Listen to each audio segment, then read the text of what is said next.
En noviembre de 1985, una derrota ante Bélgica en las eliminatorias de la Copa Mundial significó que Holanda, dirigida por Leo Rijkaard, no había podido clasificarse para su tercer torneo internacional consecutivo. Todo estaba muy lejos de la generación dorada de los años 70, cuando Holanda irrumpió en la escena internacional gracias a jugadores como Cruyff, Krol, Reb y Van Hanegem, alcanzando 2 finales de la Copa del Mundo. The number of players we can pick on is relatively small since it's a small country. Between an extremely good generation and a very good generation, we had just a generation of players that wasn't that good, and that is why we didn't qualify. A mediados de los años 80, surgió una nueva generación que incluyó a Marco van Basten, Ronald Koeman, Frank Rijkaard y el jugador más caro del mundo, Ruud Gullit.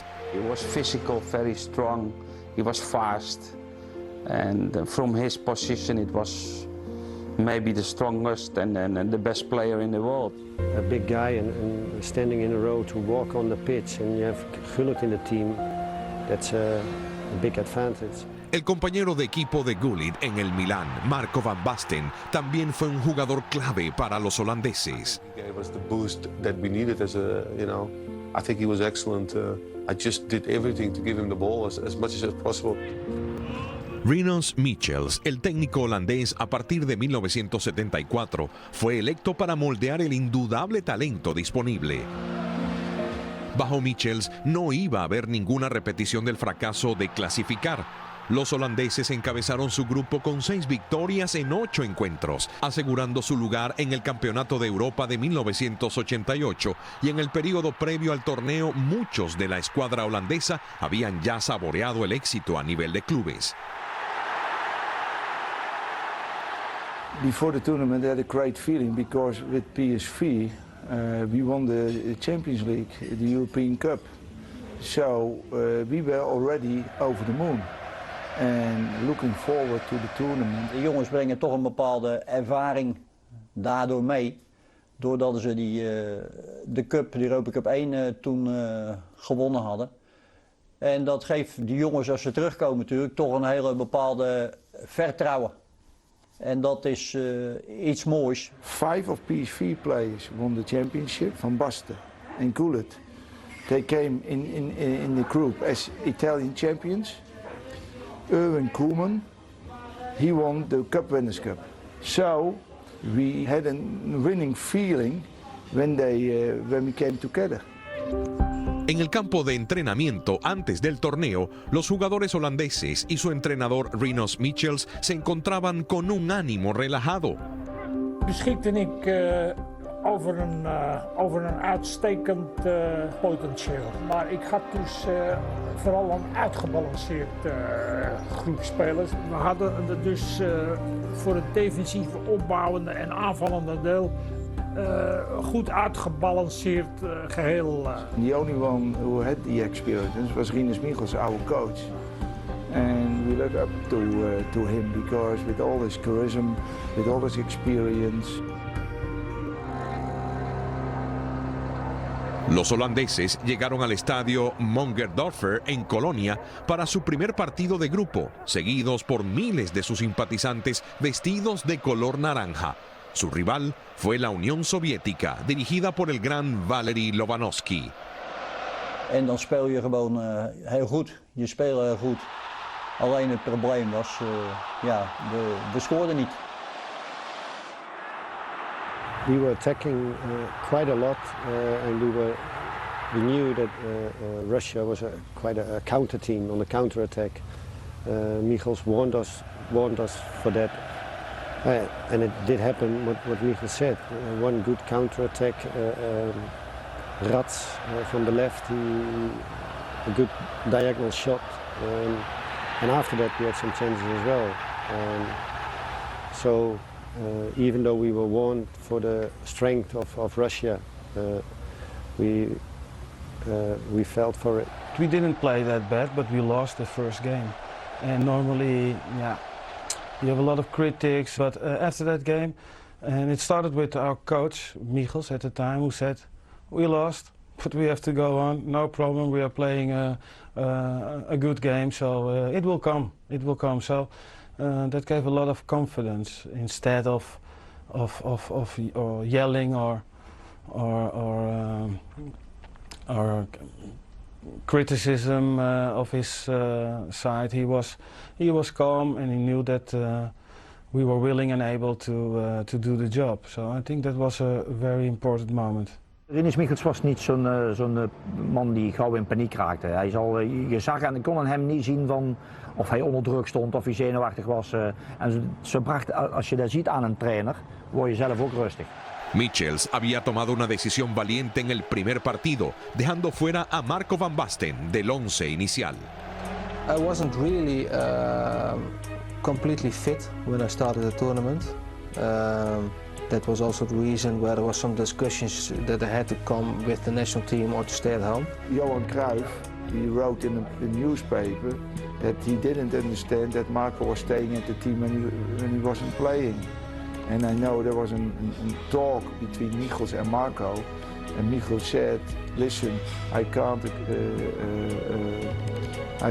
promise you a place in the team, but if you keep training this way, your chance will come. In the end, I went with the national team, and I just said, okay, I want to train, I want to work. I think Marco, after being left out the first game, he was annoyed and irritated, so he wanted to show something. Michels incluyó a Van Basten para el segundo partido de grupo contra Inglaterra. De eerste wedstrijd ook verloren, 1-0 van Ierland. En dus het was winnen of afvallen. Un minuto antes del descanso, el regreso de Van Basten demostró por qué Michels le había seleccionado.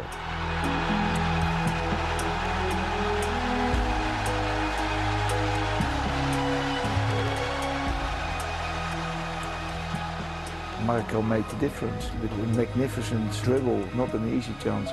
He put the first one in the back of the net. The English came back by Robson.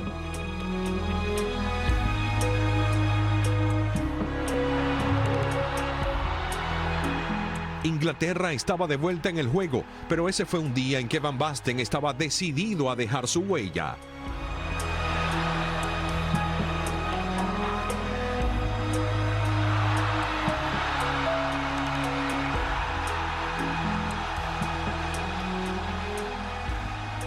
He was on the edge of offside, onside. He controlled the ball well, put it in the back of the net. And the third one, we have practiced that so many times out of a corner. And flicked on by Wim Kieft, I believe it was. And he scored his hat-trick. And you know, that gave us a great boost, of course. All those 3 goals, you can say, were really world-class goals, scored by world-class player. That was a special game for me. What started as a very difficult tournament changed as a dream for someone like me. Para avanzar a los octavos de final, Holanda tuvo que vencer a la sorpresiva Irlanda. In our Dutch football history, luck always played a role, and in many, many instances, it was always against us. When having good team, on the essential moments, luck deserted us. But in that game against Ireland, it was the other way around. Los irlandeses se acercaron tomando la iniciativa. Un cabezazo de Paul McGrath simplemente no entraría. Je moet in dat soort toernooien, wil je de winnaar worden, moet je ook wel een beetje geluk hebben op de juiste momenten. En ik bedoel geluk in die zin dat je moet goed spelen. Je moet in ieder geval er uit zo'n elftal gehaald worden wat erin zit. En moet zo'n ploeg dus uitstralen dat ze weten dus dat ze het kunnen winnen. Maar dan heb je dus ook nog een beetje geluk nodig. En dat hadden we tegen Ierland in die beslissende fase. Want met een gelijkspel waren we weg geweest. El avance se hizo finalmente por medio de Wim Kieft en el minuto 82. Su cabezazo le dio a los holandeses un lugar en las semifinales para enfrentarse a sus eternos rivales, Alemania Occidental.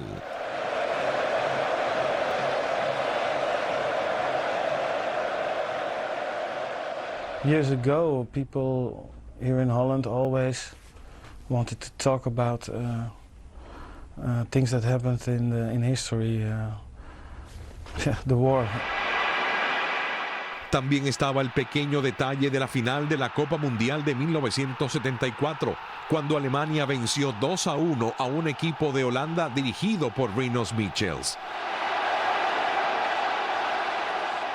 Everybody who was older than 5 or 6 years old, who have seen or knew about the game of 74, how we were, in our opinion, we were robbed of the world title, not because of Germany did anything mean, but we have given it away. Je leest heel veel dingen in de krant en het 74-verhaal komt terug, want we hebben niet gewonnen en alles wordt weer eigenlijk opgerakeld naar Nederland-Duitsland toe. En ja, op een gegeven moment lezen wij dat ook, maar de haat of dat lag niet zo bij ons. We lezen het in de kranten, maar wij wisten gewoon als voetballers. For me, still, this game is the most important game I've ever played in my career. Het was toch wel een wedstrijd waar heel veel strijd, heel veel spanning, heel veel duels aan te pas kwam. Kregen we de strafschop tegen. En ja, die dubieus was. En ja, dat maakt Duitsland hem. Die maakte 1-0.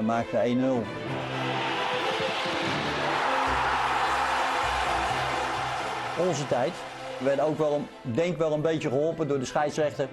Die een hele makkelijke strafschop gaf.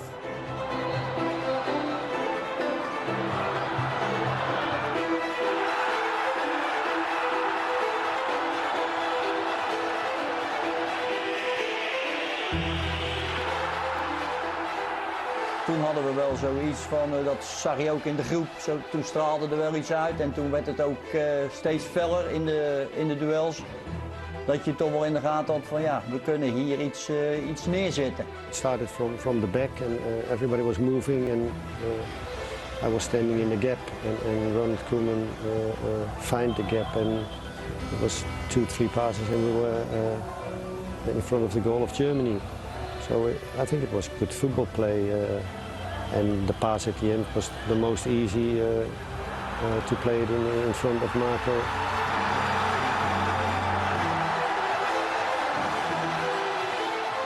And so in the end I was making difference to when we won in the last minute. En ja, na het eindsignaal dan weet je niet wat je meemaakt. Dan win je van Duitsland en waar eigenlijk al een finale op zich is. En ja, dan is eindelijk pakken we Duitsland in hun eigen land. Ja, er is geen beter gevoel dan op een toernooi dan dit meemaken.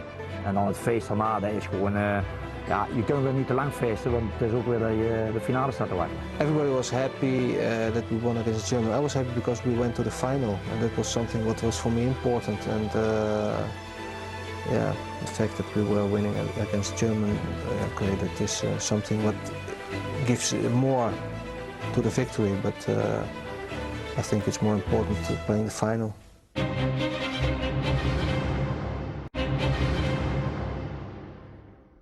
Het is natuurlijk altijd moeilijk als je dus zo'n halve finale tegen Duitsland gewonnen hebt, waarbij iedereen dus euforisch is en het belangrijker vond als het hele toernooi. Is het moeilijk om, normaal gesproken, om dan weer de zaak scherp te krijgen voor een finale. Rinus Michels just said, lads, I hope you had a wonderful night. But do me a favor. And is there a possibility that we, the first time in Dutch history, with the Dutch national team, that we can win a final? And at that time, we were back to the earth. And he gave that feeling, okay, use the confidence because you've beaten the Germans for the next game. But the next game is the most important. It's nice to beat the Germans, and it felt maybe for a lot of people like the final, but the final has to be played. Los holandeses se alinearon para la final con Van Breukelen como la base de 5 fuertes defensores. Ruud Gullit fue el enlace entre el mediocampo y el ataque, encabezado por Marco van Basten. Su rival fue la Unión Soviética, que había derrotado a Holanda en el primer partido del grupo. Los holandeses estaban ansiosos de venganza. Después de un comienzo tenso, Ruud Gullit se acercó con un tiro libre justo después de la media hora de juego.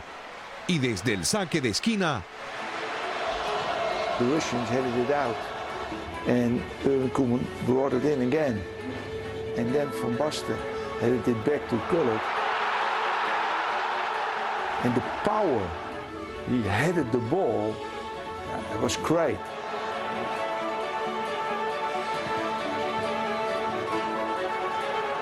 un cabezazo de Gullit a los 32 minutos había puesto a Holanda en control. Die 1-0 konden wij op zich wel verdedigen. We hadden het was wel een verlossing om met 1-0 voor te komen in plaats van achter. Net als de eerste wedstrijd. They had to chase the game, so we could play more or less a counter-attack, prove the second goal. The goal I made was a long ball from Muir. He was taking the time to arrive.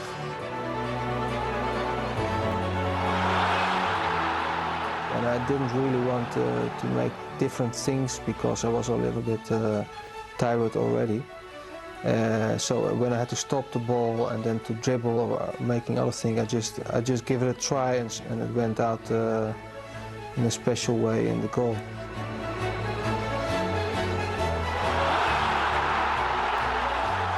Het is echt onmogelijk even kijken van zit hij wel of zit hij nou niet. You can't believe it's true. He can do that another million times. He will never score that goal. Then I asked Marco, how can you shoot from that angle? And he said, I don't know.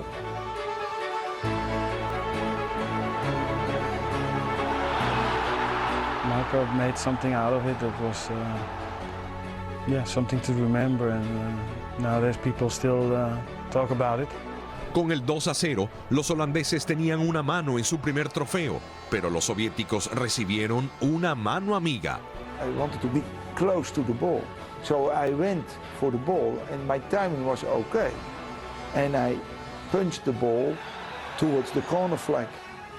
And I just couldn't believe it that for throw the referee blew the whistle and pointed to the penalty stick. Belanov scored 2 years before during the World Cup against France, right of the goalkeeper, and firm. So it was quite easy. I dived to my right and it hit my thigh.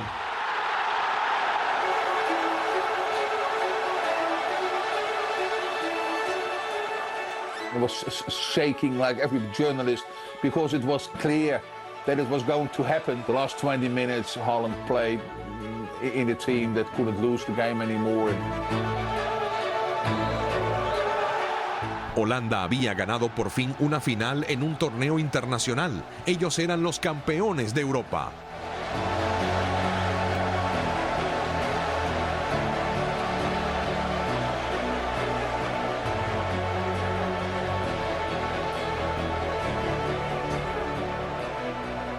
Dus je loopt gewoon eigenlijk zo snel mogelijk die trap op om die beker te pakken. En of je nou tweede staat of je staat als 15e of 20e, die beker komt in je handen. En dat ik toevallig naast Gullit stond, dat was toeval. Maar het gevoel is onbeschrijfelijk. Het is gewoon, op een gegeven moment ga je nadenken wat er met dit klein landje mogelijk was. En ja, dat was gewoon een fantastisch gevoel. De vuelta a casa, una nación los esperó para darle la bienvenida a sus héroes. We didn't have an imagination. We didn't know what to expect. And I remember we arrived here in Eindhoven in the airport, and we saw just one orange sea with all people. And for me, that's still the highlight of my football career, that I haven't seen so many people happy. Miles se alinearon en la ruta desde el aeropuerto de Eindhoven hasta Ámsterdam.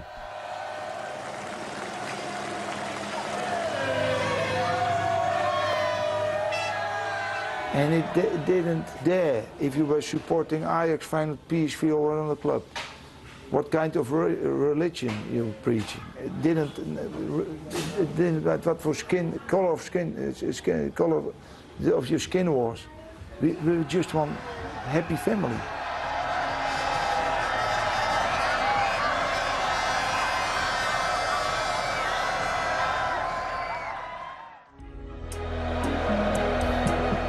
Tal vez 1988 debería haber sido el comienzo de una época, de un periodo, de un éxito continuo para Holanda. That is the most disappointing because we had a fantastic generation with a lot of talent. 90 Italy went totally wrong. 92 in Sweden we lost the game against Denmark. We didn't expect that. So that's the frustration that our generation didn't win more tournaments. Voters y sus compañeros tendrán siempre ese éxito del Campeonato de Europa, el primer trofeo internacional de Holanda que fue conquistado gracias a una verdadera ética de equipo. We were able to win the European Championship also because he made it a really good team together. The most I remember from '88 was the cohesion, not only at the pitch but also off the pitch, that we were more or less all friends and we could shout to each other, we could have a laugh, and everybody accepted everything from each other. So that is the thing I remember most. When I mention 4 or 5 names, Sufrein, Aaron Winter, Kruse, Troost, Koevermans. Those 5 players were so important for the squad because every training we played 10 against 10.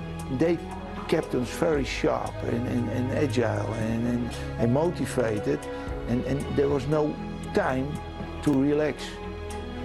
So it was a real team effort, not just the 11 on the pitch and Bosman and Kieft and all the others, but it was a team effort of the 20 players. I think it was the biggest achievement ever. I think Holland as a nation is so small. Therefore we were particularly proud after being so close a couple of times of winning something, now finally winning a trophy.